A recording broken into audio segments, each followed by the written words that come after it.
आदरणीय बुद्धिजीवी प्रकोष्ठ के संयोजक जी, भारतीय जनता पार्टी मुजफ्फरपुर जिला के महामंत्री भाई धर्मेंद्र कुमार साहू जी, भारतीय जनता पार्टी के जिला के प्रवक्ता छोटे भाई भाजी, बुद्धिजीवी प्रकोष्ठ मुजफ्फरपुर जिला के दोनों सह संयोजक द्वय श्रीमान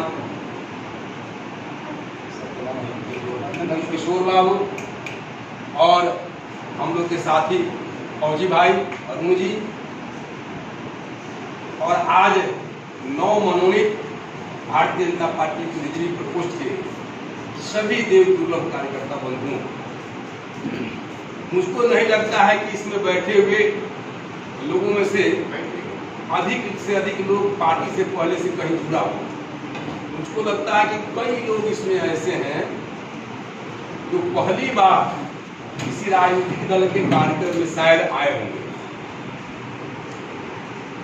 तो यह भी एक संयोग है, सौभाग्य है। और जैसा कि मैंने कहा है, ये बुद्धिजीवियों का एक संगठन है, ये नीचे से लेकर के राष्ट्रीय स्तर तक है। और आप धीरे धीरे जुड़े हैं। अब आप धीरे धीरे कार्यक्रमों में जाएंगे आएंगे तो आपको लगेगा कि आप ही के जैसे बिरले लोग इस संगठन में आपको मिलेंगे। तो मैं सबसे पहले जो आज पहली बार किसी भी राजनीतिक दल के कार्यक्रम में एक दायित्व लेकर के इस हैसियत से इस कार्यक्रम में आए हैं, मैं उनका हृदय की गहराई से स्वागत और अभिनंदन करता हूं। और जो पहली बार भारतीय जनता पार्टी मुजफ्फरपुर जिला के पार्टी के इस कार्यालय में आए, ऐसे भी बंधु का मैं हृदय की गहराई से स्वागत और अभिनंदन और वंदन करता हूं। बंधुओं, राजनीति एक ऐसी विषाद है कि जिसमें आगे कुछ नहीं है, सब फिल इन द ब्लैंक। अभी इस दौर में आप बैठे हुए हैं कि टिकट बट रहा है, टिकट कट रहा है, वो काम लगातार चल रहा है। हम लोग नाम लिख करके देते हैं, दूसरे का वहां से घोषणा हो जाती है, तीसरे का फिर नाम आता है, चौथे का। यानी राजनीति सह और मास की एक खेल है। और कई लोग कहता है कि संभावनाओं का भी एक खेल है। और हम सब लोग उस संभावना में अपने को तलाश है कि मैं कहाँ खड़ा हूँ, मेरी कहाँ कीमत लग रही है। और इसी में आपको भी हम सब लोगों ने मिलकर के जोड़ा है। आप भी आइए, आपके लिए भी फिल इन द ब्लैंक्स है। आज आपको लगता होगा कि कुछ लोग सामने बैठे और हम पीछे शायद बैठे हैं, पता नहीं है। सामने बैठने वाले यहीं बैठकर रह जाएंगे और आप पता नहीं कहाँ चले जाएंगे। मेरे अपने छोटे जीवन के छोटा अनुभव है, एक साथ काम करने वाले लोग, एकाध लोग तो लोकसभा में सांसद होकर के मंत्री भी हो गए। छोड़ना दीजिए महाराज जी, तो नाश्ता की खंडन कर तो नाश्ता तो सबको होना ही है। कौन बहुत ना सैयद शाहनवाज हुसैन साहब जब मेरे second hand motorcycle Ajipur Kishanganj में घूमते थे, मैं थोड़ा जानता था कि मैं तो प्रचारक हूँ RSS का और एक के बार सांसद और मंत्री भी हो जाएंगे।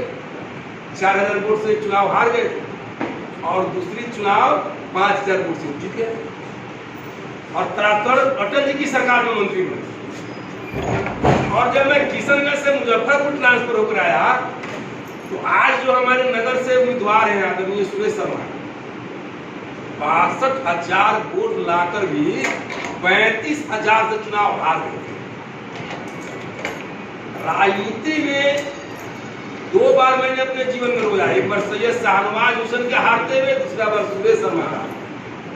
बाद में लगा कि इसमें रोने का मजा नहीं, तो दूसरा खेल है, इसमें तो कई तरह का खेल है, इसको बहुत इमोशन से जोड़ने की जरूरत नहीं है। और वही शाहनवाज जी भी जीते, वही सुरेश शर्मा जी भी आज बिहार सरकार में मंत्री है। आज तीसरी बार टिकट पार्टी ने उनको दे दिया। और एक साथ जो प्रचारक काम कर रहा था, एक वीरेंद्र जी, मैं जिला प्रचारक था, वो तहसील प्रचारक था, एक कदम मेरे से पीछे थे। वो अभी इस चुनाव में उनको रोसड़ा सुरक्षित क्षेत्र से विधानसभा का टिकट पार्टी ने दे दिया।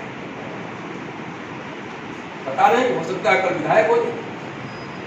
एक मिनट रुकिए, दरभंगा जिले में जाले से जिलेश जी हमारे मित्र विधायक हो चुके हैं, तो पता नहीं, मैं भी यही खड़ा हूं। मैं केवल आपको ये बता रहा हूं, कोई जरूरत नहीं है कि आप वहां बैठे हैं तो आप कहां चल जाइएगा, कोई ठीक नहीं।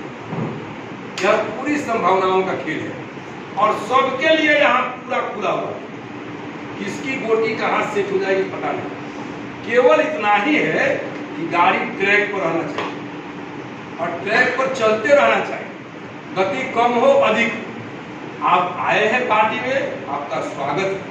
आप ऐसे मंच में आए हैं जो समाज को दिशा और दशा दोनों देता है, बुद्धिजीवी मंच है। इसीलिए आप अपनी नीति बनाकर, और मेरी तो बड़ी शुभकामना है, बड़ी आग्रह के बाद हम आनंद भैया को राजनीति में लाए। 1.5-2 साल से अब रात दिन साथ रहते हैं, धीरे धीरे धीरे धीरे मन बनते बना है। और इनको भी कभी कभी लगता है कि क्या होगा भाई जी हम लोग का, हम कहे जो होगा वो अच्छा ही होगा, इसमें बुरा नहीं होना है। इसमें बुरा होने का डर किसको है? जो कोई काम नहीं करता है, 24 घंटे राजनीति कर रहा है, उसका डर है। कहीं वो फेल किया तो ऐसे कई लोग बर्बाद होते हुए भी हम लोगों ने देखा। कई लोगों को देखा सब जमीन जायदाद बेच करके, पत्नी के गहना तक बेच कर चुनाव लड़ते हुए और हार जाते हुए भी देखा। इसीलिए हम लोग अपने से जुड़े लोगों को यही कहते हैं कि पहले अपना एक काम पक्का कर लीजिए। एक नौकरी आपकी पक्की हो जानी चाहिए या आपका एक व्यवसाय पक्का हो जाना चाहिए, और तब आप यहाँ काम करिएगा, बहुत मजा आएगा। क्योंकि खोने के लिए आपके पास कुछ रहेगा नहीं। मैं एक फिर ताजा उदाहरण आपको बताता हूँ। 20-25 दिन के अंदर कई लोग को इसमें मालूम है, भारत सरकार के पूर्व मंत्री और बिहार के सांसद राधा मोहन जी आए थे बीच में, कुल्हनी प्रखंड के 3-4 गांव में उनको ले जाना था। तो वो जहां वाले में धर्मेंद्र जी थे, हमको ये हैंड ओवर कर दिए विकनपुरा में, ये कुल्हनी में अब आपको ले जाना है। तो मैं उनके साथ था। तो हमको बहुत दिनों से जानते हैं, लंबे दिन से जानते हैं। मैं जब विद्यार्थी परिषद में काम करता था, फिर संघ का प्रचारक होकर गया, फिर वापस होकर के युवा मोर्चा में जिला अध्यक्ष बना, तो उसमें प्रदेश का अध्यक्ष थे। उन्होंने पूछा, मनोज जी आपकी आमदनी क्या हो गई आजकल, कितना इनकम है? तो हम कहे पत्नी शिक्षिका है, 25 से 30 के बीच में उनका है, और आपका? मैंने कहा कि मुझको सरकार अनुदान देती है कभी कभी, एफिलिएटेड कॉलेज में हूँ, मुझे 50,000 पक्का हुआ है कि नहीं? मिला जुला करके साल में अगर जुड़ा जाएगा तो शायद हो जाए। तो कहे 50 का एवरेज जब तक नहीं होता है तब तक घर छोड़ करके पूरा समय नहीं घूमना। कम से कम 50,000 जिसको निश्चित हो जाए आज की इस महंगाई में, परिवार अब चल सकता है, वो राजनीति में अपने को झोंकेगा तो ठीक है। एक बात उन्होंने यह कहा, और दूसरी बात कही कि अभी आप चुनाव लड़ने के लिए नाम उम्र कीजिएगा। अब पता नहीं क्यों कहा हो, जैसे आजकल अब देखिएगा 2 दिन नहीं होता है आदमी पाएगा तो सोचता कि कैसे को टिकट मिल जाए, और पैसा का बल हो चाहे जो बल हो। यानी अनुभव क्या कहता है? राधा मोहन सिंह मैंने नाम लिया, इसलिए नाम लिया कि बिहार के बहुत पुराने सांसदों में से एक सांसद का नाम। उस आदमी का एक्सपीरियंस क्या कहता है कि कोई भी नौजवान 50,000 घर में जब तक उसका इनकम पक्का नहीं हो जाता तब तक उसको पूरा समय दे करके नहीं आना चाहिए, और चुनाव लड़ने के लिए उसको थोड़ा काम करने की जरूरत है। उन्होंने कहा कि आपकी गाड़ी तो ट्रैक पर आ गई है, लेकिन चुनाव लड़ने को भी मत सोचिए, यानी अभी काम करना पड़ेगा। ऐसे जो लोगों से आदमी अनुभव सीखता है तब वो बजा करके पक्का होता है। नहीं तो आप देखिए 2 दिन आए हुए नहीं हुआ, तीसरे दिन उस पार्टी में, चौथे दिन उस पार्टी में, 5वें दिन उस पार्टी में। लेकिन मैंने जिसका नाम लिया, आप उसका नाम बीजेपी के साथ ही सुने होइएगा पहली बार भी, और आज भी उसी के साथ सुन रहे हैं, और कल भी उसी के साथ सुनिएगा। ऐसा अपने मन मिजाज को पक्का करना। तात्कालिक राजनीति नहीं होती है, दीर्घकालिक काम है। लंबे रेस की घोड़ा बनना है तो यहाँ शांत भाव से काम करते रहिए। मेरे मित्र और भाई प्रोफेसर मुकेश जी बैठे हुए, जब मैं युवा मोर्चा का अध्यक्ष बना तो उस समय मेरे को जबरदस्ती राम ध्यान मंडल का अध्यक्ष बनाया था। एक राजनीति आदमी भी नहीं है, अब मैं भी नहीं था, बिना सदस्य का अध्यक्ष बना था। कहने का भाव यह है इसमें कई नौजवान लोग, अधिक से अधिक नौजवान लोग हैं, भले आप पैसा से बड़ा बड़ा पैसा काम करते हैं।